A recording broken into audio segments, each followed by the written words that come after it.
Please stand. Purihin ang Panginoon, umawit ng kagalakan, at tukin ang gitara at ang kaaya-ayang lira. Ipan ninyo ang trumpeta.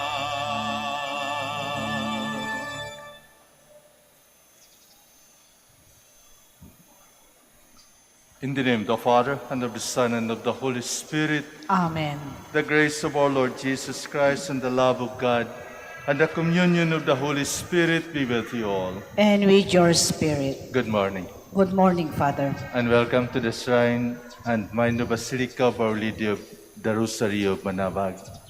Once again, we gather together to thank the Lord and our Blessed Mother for calling us, thanking God for all the blessings that we receive from Him, especially the gift of life, especially for those who are celebrating their birthday today or their anniversaries. And we not only come, but we also pray. We pray especially for our loved ones who are in need, especially those who are sick, those who are with financial problem of the relationship. All of this we offer to God through the intercession of Our Lady of the Rosary of Manaoag to assist us, to help us in all these trials that we have. So, my dear friends, let us now make ourselves worthy of this holy celebration. Once again, let us be reconciled with one another and with our God as we say, I confess to Almighty God and to you, my brothers and sisters, that I have greatly sinned in my thoughts and in my words, in what I have done and in what I have failed to do. Through my fault, through my most grievous fault. Therefore I ask Blessed Mary, ever Virgin, all the angels and saints, and you, my brothers and sisters, to pray for me to the Lord our God. May Almighty God have mercy on us, forgive us our sins, and bring us to everlasting life. Amen. Lord, have mercy. Lord, have mercy. Christ, have mercy. Christ, have mercy. Lord, have mercy. Lord, have mercy. Let us pray. Almighty, ever-living God, grant that we may always conform our will to yours and serve your majesty in sincerity of heart through our Lord Jesus Christ, your Son, who lives and reigns with you in the unity of the Holy Spirit, God, forever and ever. Amen. Please be seated. A reading from the letter of St. Paul to the Ephesians. Brothers and sisters, you have heard of the stewardship of God's grace that was given to me for your benefit, namely, that the mystery was made known to me by revelation, as I have written briefly earlier.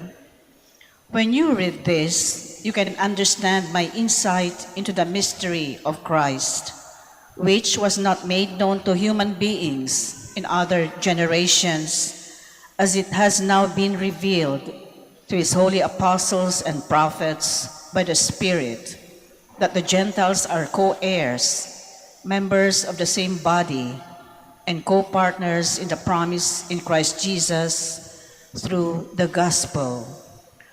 Of this I became a minister by the gift of God's grace that was granted me in accord with the exercise of his power. To me, the very least of all the holy ones, this grace was given to preach to Gentiles the inscrutable riches of Christ and to bring to light for all what is the plan of the mystery, hidden from ages past in God, who created all things, so that the manifold wisdom of God might now be made known through the Church to the principalities and authorities in the heavens. This was according to the eternal purpose that He accomplished in Christ Jesus our Lord, in whom we have boldness of speech and confidence of access through faith in Him. The word of the Lord. Thanks be to God. You will draw water joyfully from the springs of salvation. You will draw water joyfully from the springs of salvation. God indeed is my Savior. I am confident and unafraid. My strength and my courage is the Lord, and He has been my Savior. With joy you will draw water out the fountain of salvation. You will draw water joyfully from the springs of salvation. Give thanks to the Lord, acclaim His name. Among the nations make known His deeds. Proclaim how exalted is His name. You will draw water joyfully from the springs of salvation. Sing praise to the Lord for His glorious achievement. Let this be known throughout all the earth. Shout with exultation, O city of Zion, for great in your midst is the Holy One of Israel. You will draw water joyfully from the springs of salvation. Please stand.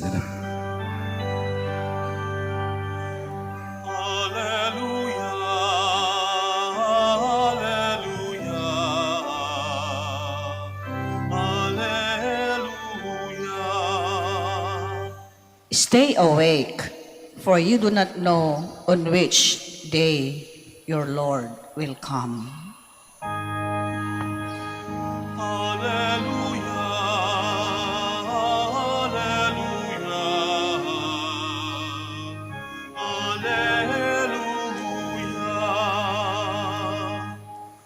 The Lord be with you. And with your spirit. A reading from the Holy Gospel according to Luke. Glory to you, O Lord. Be sure of this, if the master of the house had known the hour when the thief was coming, he would not have left his house be broken into. You also must be prepared, for an hour you do not expect the Son of Man will come. Then Peter said, Lord, is this parable meant for us or for everyone? And the Lord replied, Who then is the faithful and prudent steward whom the master will put in charge of his servants to distribute the food allowance at the proper time? Blessed is that servant whom his master on arrival finds doing so.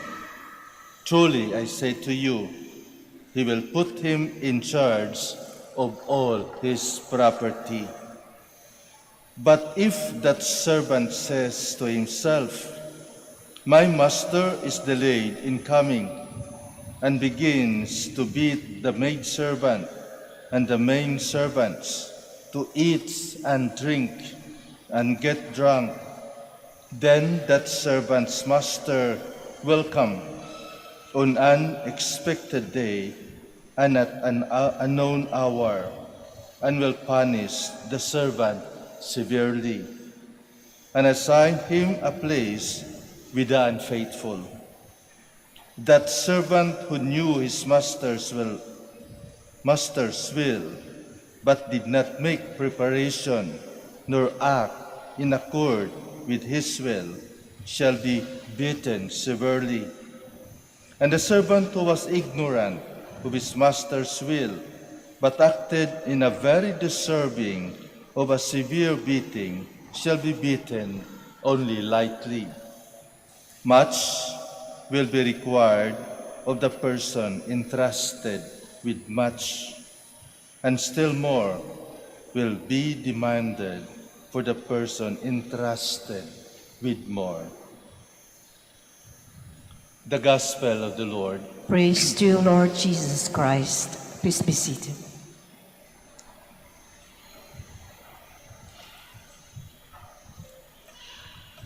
Our gospel, it tells us two things.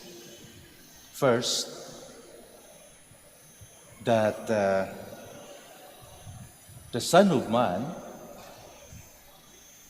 just like a thief, will come without us knowing anytime,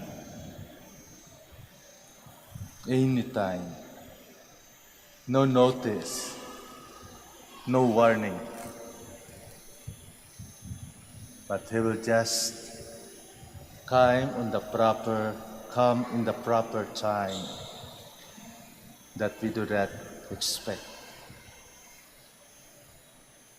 What our gospel is telling us is a simple preparation.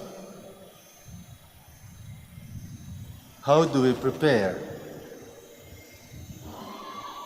ourselves, especially in our daily life?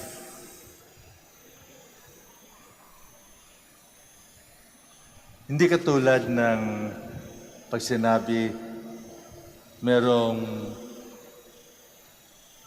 pagkukulang o demands, magkukulang tayo ng supply, napapanik ka agad yung mga tao bumili, di ba? Nagpapanik upang i-provide lahat bago dumating ang panahon. We're so engrossed preparing ourselves for these material things, for the things that are provided to us actually by God. To the extent that some gathered for himself alone without thinking of other people. Nag-hoard para sa pansarili without thinking of the rest of the humanity. Ang importante, meron siya, marami siyang makikita, marami siyang naiipon. But remember, at the end of our gospel, the more you have, the more you will be responsible of what you have. Ito yung nakakatakot eh. Ito yung nakakalimutan ng tao. Especially those who acquire too much wealth. Too much wealth. Na punong-puno na, yung parang tao ba, na punong-puno na ng tiyan niya, kain pa ng kain, hanggang ilabas. Diba? Mayroong mga tao din na ganun sa pag-acquire ng kanilang mga ari-arian. To the extent na ang kanilang mga kamag-anak, kaibigan, at lalong-lalo na yung mga kaaway, nawawala ng pag-asa, nawawalan ng chance. Ang hindi lang naisipan ng taong ito ay yung responsibility. Na the more he acquires things, the more responsibility he is demanded to do, to work. See, for example, pag binigyan ka ng kapital, malaking kapital, yung kapital na yan hindi lang basta-basta na gamitin mo left and right. Dahil at the end time,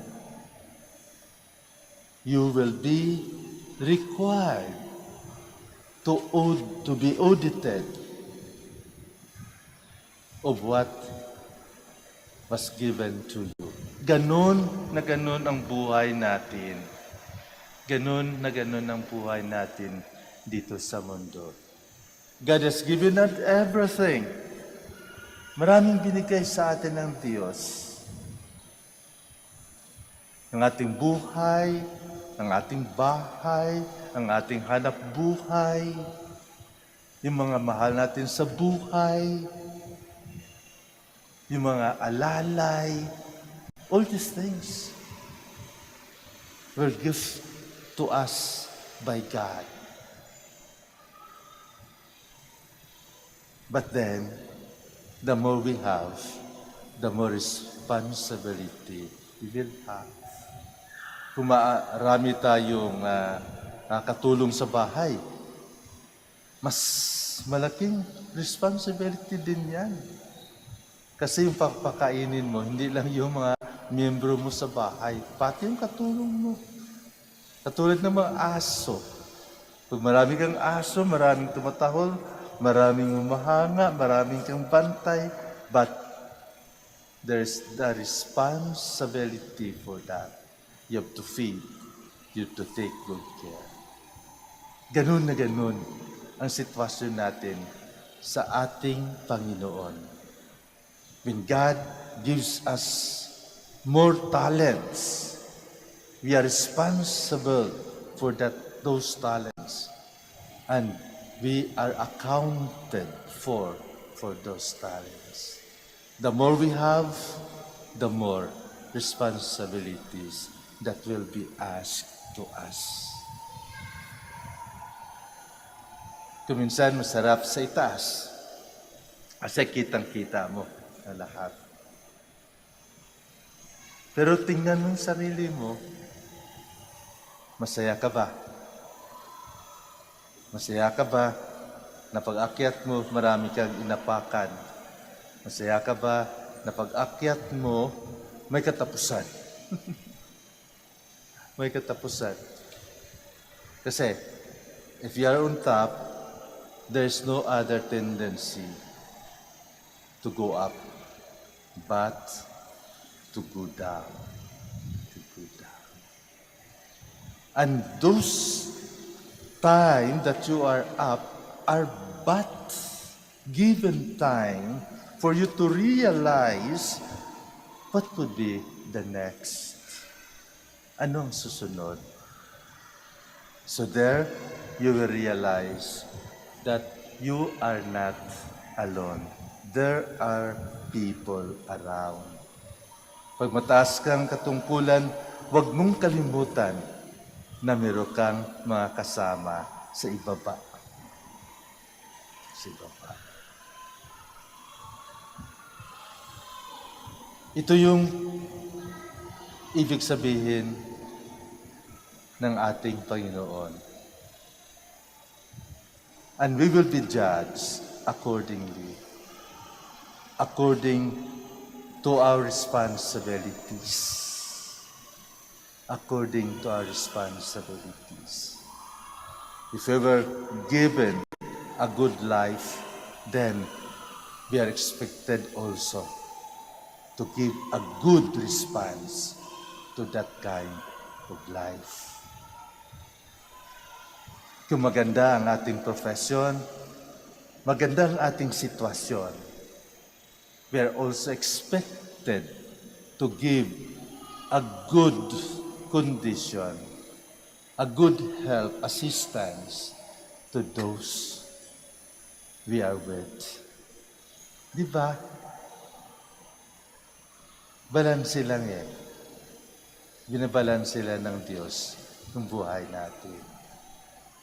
Kaya lang, Kapag nakalimutan natin na mayroon tayong katabi sa ating upuan, mayroon tayong katabi sa ating pagtulog, mayroon tayong katabi sa ating pagkain. Akala natin, ako lang, ikaw lang, nag-iisa. So, lahat-lahat ay para sa iyo. Anytime, God will come. Hindi mo alam. Mamaya nabulunan ka. You're choke. Mamaya blood ka. Mamaya nadulas ka. Mamaya nahulog ka. And that is the time that the Son of God comes in order to ask, what have you done in your life? I have given you much. Did you share? I have given you time. Did you spend it wisely? I have given you all the chances, but did you listen and put that into good deeds? Maswerte tayo, nabuhay tayo. Maswerte tayo na pinagbigyan tayo ng Diyos. Balikan natin ang ating mga sarili. Tanungin natin kung ano ngayon ang nasa akin. Saan ba ito galing? Saan ito galing? Kung ano ako ngayon, saan ito lang galing? Kung maroon ako ang ngayon, para kanino binigay ng Diyos ito sa akin? Much will be given, but much will be demanded also. Please stand.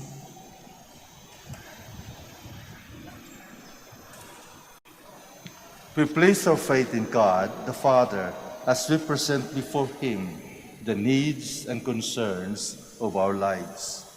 For every intention we say, sustain us in your service, O Lord. Sustain us in your service, O Lord, that the Church may always show deep faith in God who guides world events. Let us pray to the Lord. Sustain us in your service, O Lord. That government leaders and workers may be honest in their work, and that they may always be ready to give an account of their work, not only before the people, but before God. Let us pray to the Lord. Sustain us in your service, O Lord. That young people may be assiduous in their work and studies, and keep on hoping for a better world. Let us pray to the Lord. Sustain us in your service, O Lord. That the dying may look to Christ with hope and penitent trust. Let us pray to the Lord. Sustain us in your service, O Lord. That the faithful departed may enjoy forever the fullness of God's saving power. Let us pray to the Lord. Sustain us in your service, O Lord. In silence, we offer our very own personal intentions and prayers. We include the intentions of this Mass, and let us pray especially for our sick brothers and sisters at home or in the hospital. And let us include those birthday celebrants and those who are celebrating the anniversaries. Lord, in your wisdom, you know the hour and the day. Do not let our cares close our hearts to your coming. We ask this to Christ our Lord. Amen. Please be seated.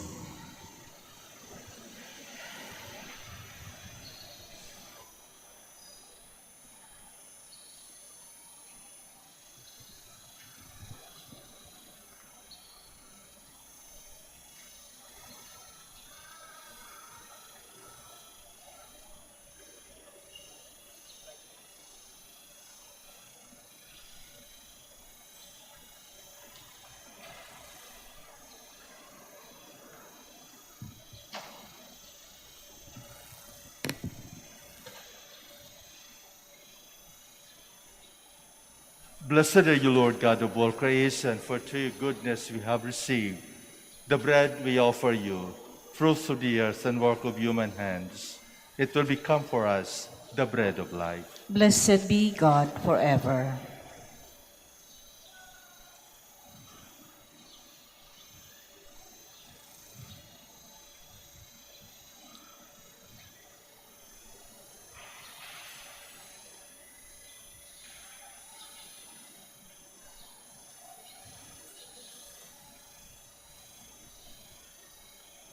Blessed are you, Lord God of all creation, for through your goodness we have received the wine we offer you, fruits of divine and work of human hands. It will become our spiritual drink. Blessed be God forever.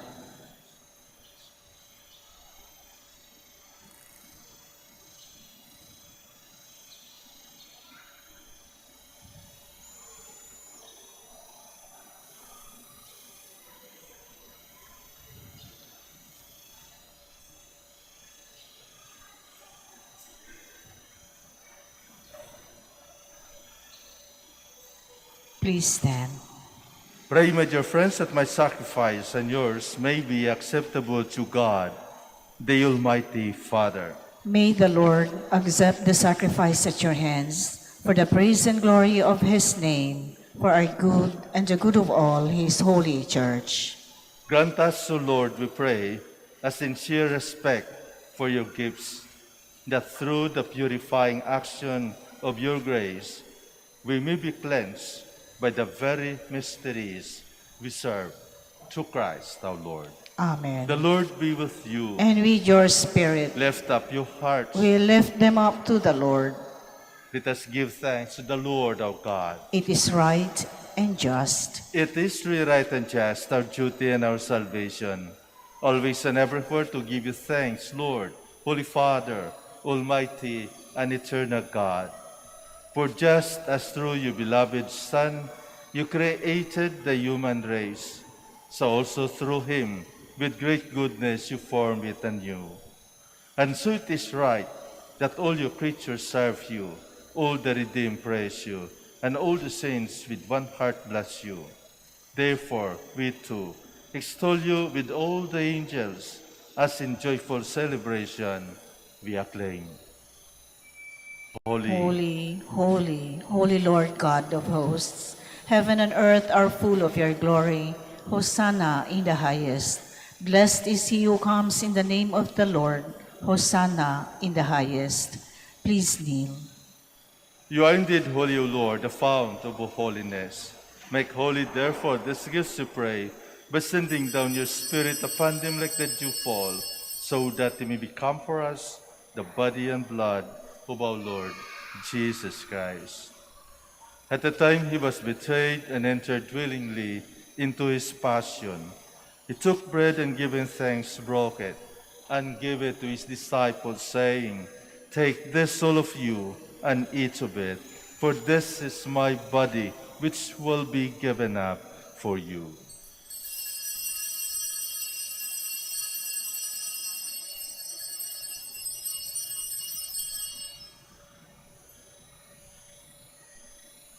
In a similar way, when supper was ended, he took the chalice, and once more giving thanks, he gave it to his disciples, saying, "Take this, all of you, and drink from it, for this is the chalice of my blood, the blood of the new and eternal covenant, which will be poured out for you and for many, for the forgiveness of sins. Do this in memory of me."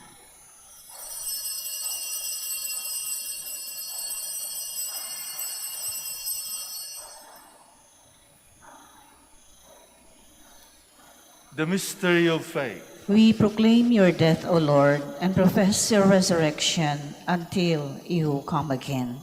Therefore, as we celebrate the memorial of his death and resurrection, we offer you, Lord, the bread of life and the chalice of salvation, giving thanks that you have held us worthy to be in your presence and minister to you. Humbly we pray that partaking of the body and blood of Christ, we might be gathered into one by the Holy Spirit. Remember, Lord, your church spread throughout the world and bring her to the fullness of charity, together with Francis our Pope and Socrates our Archbishop, Fidelis his assistant, Gerard our Master of the Order, the religious, and all the clergy. Remember also our brothers and sisters who have fallen asleep in the hope of the resurrection, and all who have died in your mercy. Welcome them into the light of your face. Have mercy on us all, we pray, that with the Blessed Virgin Mary, Mother of God, with Blessed Joseph, her spouse, with the blessed apostles, with our Father Saint Dominic, and all the saints who have pleased you throughout the ages, we may merit to be co-heirs to eternal life, and we praise and glorify you through your Son, Jesus Christ. Through him, and with him, and in him, O God, Almighty Father, in the unity of the Holy Spirit, all glory and honor is yours forever and ever. Amen. Please stand. At the Savior's command and formed by divine teaching, we dare to say,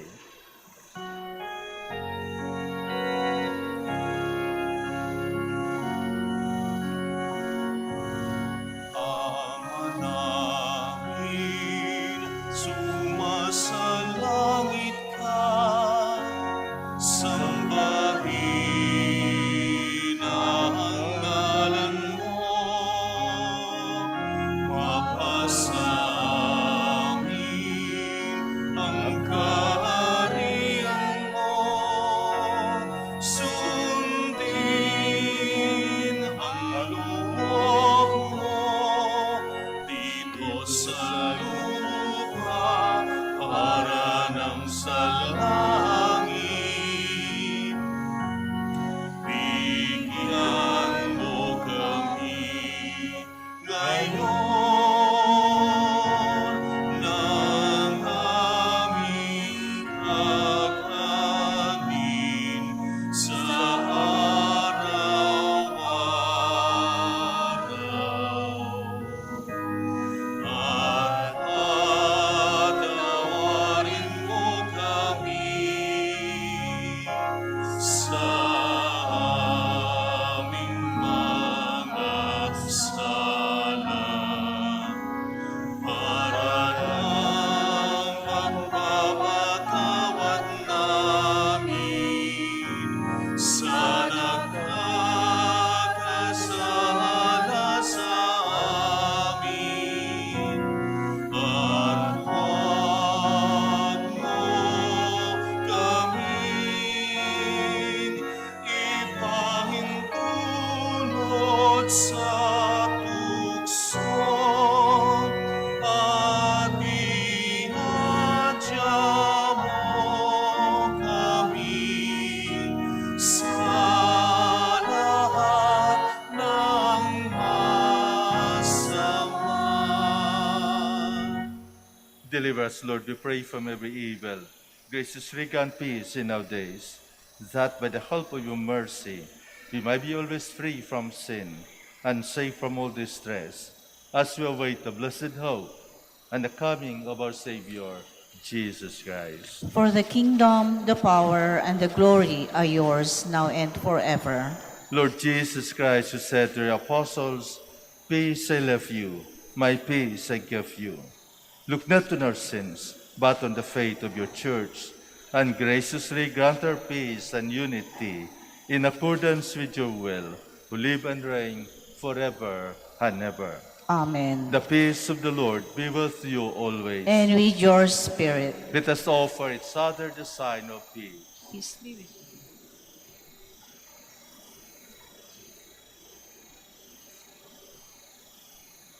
Lamb of God, You take away the sins of the world, have mercy on us. Lamb of God, you take away the sins of the world, have mercy on us. Lamb of God, you take away the sins of the world, grant us peace. Please kneel.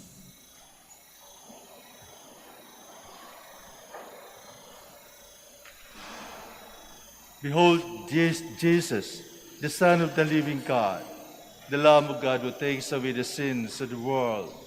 Blessed are those called to the supper of the Lamb. Lord, I am not worthy that you should enter under my roof, but only say the word, and my soul shall be healed.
Please stand.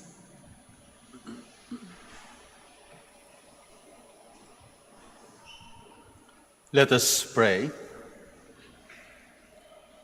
Grant, O Lord, we pray, that benefiting from participation in heavenly things, we might be helped by what we give in this present age, and prepared for the gifts that are eternal, through Christ our Lord. Amen. Thank you very much for your presence, especially for your active participation and cooperation during this Eucharistic celebration.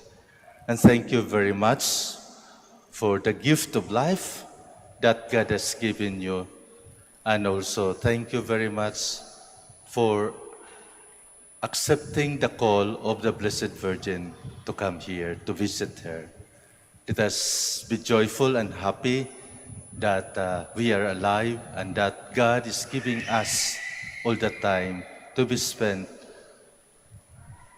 life that is good, life that is fruitful. So let us be safe. Let us continue our prayers and let us pray for one another.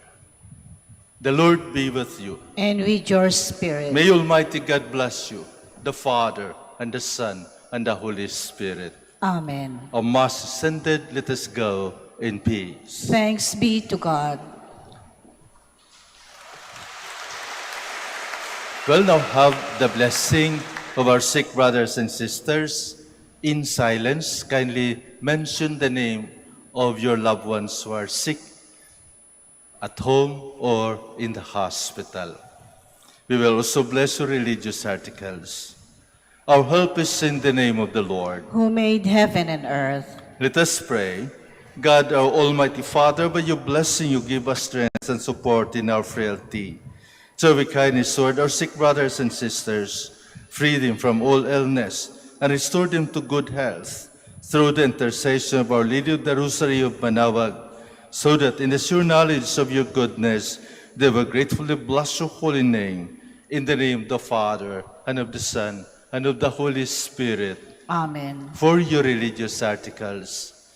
In memory of the mysteries of the life, death, and resurrection of our Lord Jesus Christ, to the glory and honor of the Blessed Virgin Mary, Mother of Christ, Mother of the Church, Our Lady of the Rosary of Manaoag, may all these rosaries, images, candles, oil, and other religious articles be blessed and made holy in the name of the Father, and of the Son, and of the Holy Spirit. Amen.